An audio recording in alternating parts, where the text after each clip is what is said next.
Hey guys, here's a pretty cool tool. Here's a thing that I kind of saw in Houdini where somebody was making a way to do telephone poles procedurally, and I kind of decided to come up with something similar in Unreal. So here's a spline, and you can drag out the points, and yeah, these cable actors are going to go a little crazy. But we can add more points to the spline, and the telephone poles will always look at each other and attach their cables to the next one. Oh, that guy is kind of way out there. Yeah. And then the ends too, the cables always get grounded. And then on the last one, if we want, we can always rotate him. But yeah, let me show you how this works real quick. So the basic thing first is I had just put some cable actors in here. I put it in the wrong forward direction. I probably would have rotated it 90 degrees, so it's going down X. That would have been straight, but live and learn. And then I put an arrow on there just to see what way it's going. So it's really just some planks. These are just boxes. The whole pole you can make as a static mesh and bring that in. Less components will probably run faster. And then I put a cable actor and lined up the start points and the end points down here. And then it's kind of important to know what direction they're going. So here, where is the end location? It's primarily in Y. And we flip that on the end, and that's how we ground one end. Otherwise, we don't mess with the end points for the other end, and we just place the actor there. And that would be the last one. But let me show you here. Alright, so it's pretty simple. We have a spline here, and then in the construction script, we get our spline, we get the number of points. That'll be starting from 1, going to the max number. So we want to do a for loop through the points. So just subtract 1 from the number. And then for each one of those, we're just spawning that blueprint actor that I just showed you. We get the transforms at that point. We add a child component. We're going to add it to an array just so we can keep track of them to hook up the cables later. And then we set that class to be the actor, the blueprint actor that I just showed you. And that's how you would add each pole to each point. I'm going to make this a bit bigger here. Cool. So really simple first step. Then we're going to go through the array of poles. And we're going to get, for each index, right, so this for loop should start at 0 and go to 1 minus the max number of poles. So if it's 5 poles, it'll go through 0 through 4. So we'll get each index here, just plug in that array. And then we're going to increment also, not increment, we're just going to add 1. And that gets the index that's past it. That way then we know, hey, we need to look at the next one in the spline. And then if that's valid, we're going to do an is valid check because obviously the last one isn't going to have one with one higher index. And then we just do a find look at rotation. So the first one is the start, the one we wanted to look at is the target. And then I'm only doing the yaw here. And that's because if you have one of these guys come upwards, right, you don't want your pole to be going diagonally. So I think I have a hill over here. Yeah, so you just want this. You don't want it to look like it wasn't grounded or put in the ground correctly. And then I'm doing this plus negative 70 because, like I said, I put it in the wrong direction. And on top of that, I also had some of my planks put on diagonally, so it looks a little goofy. So if you want to do an offset, you can do it here, or you can ignore this. Or if you want them to come out diagonally, you can do the pitch and the roll. Then on the completed here for this for loop, after we're done getting all the lookout rotations, we're going to loop through it again. There's a whole bunch of loops in this. Just make sure that you try to do them logically. Don't have them go on the loop body of each one.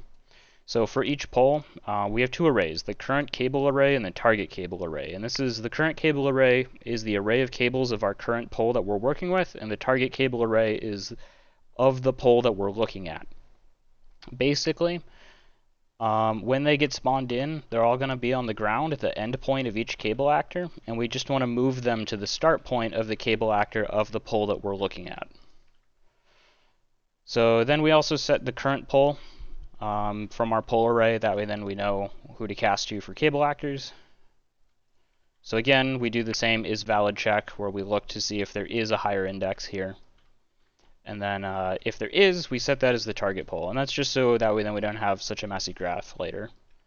All right, so then there's a few steps here. The first step is we're going to get the current pole, we get all the child components, we cast to the cable components, and then we store all of those. And that's the current cable array, and that's how we fill that. And then same for the target cable. We get the target pole, the child components, we cast to the cables, and then store those. We obviously don't want anything that's not a cable. Then after that, for the current cable array, we're going to set end location, and we basically get the index of the target cable array. They should basically line up. There's no reason they shouldn't. And then you get the world transform of the current pole, and then you use this here, inverse transform location.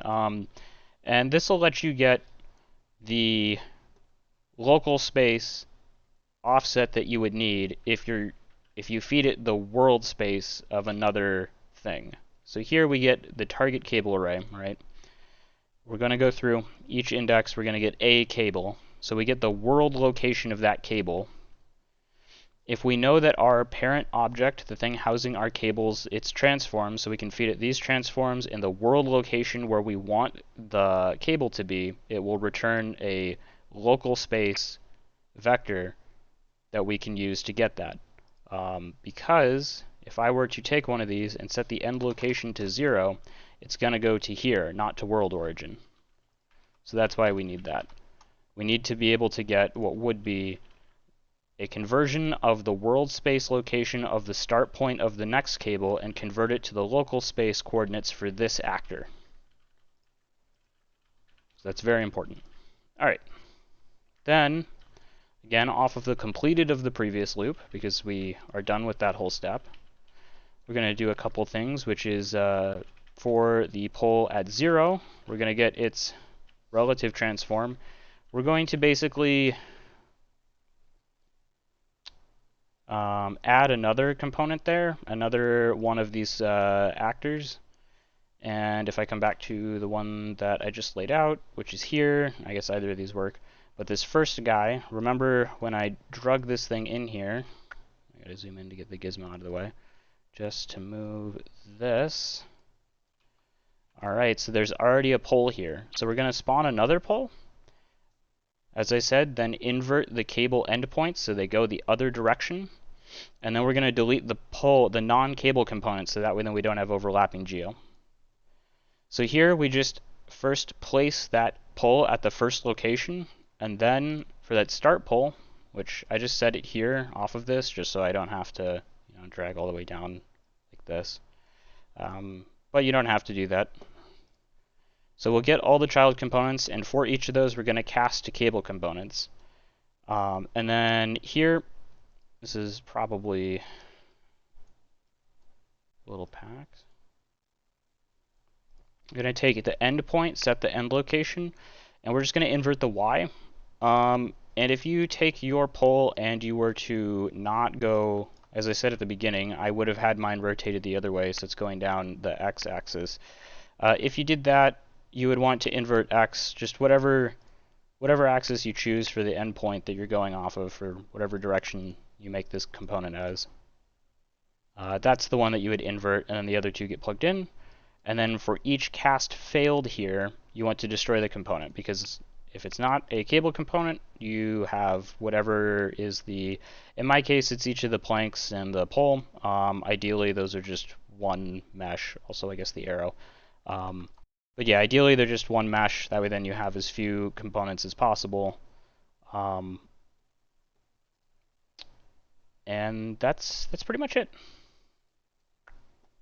Alright, I hope that helps anyone, or do you guys find that interesting?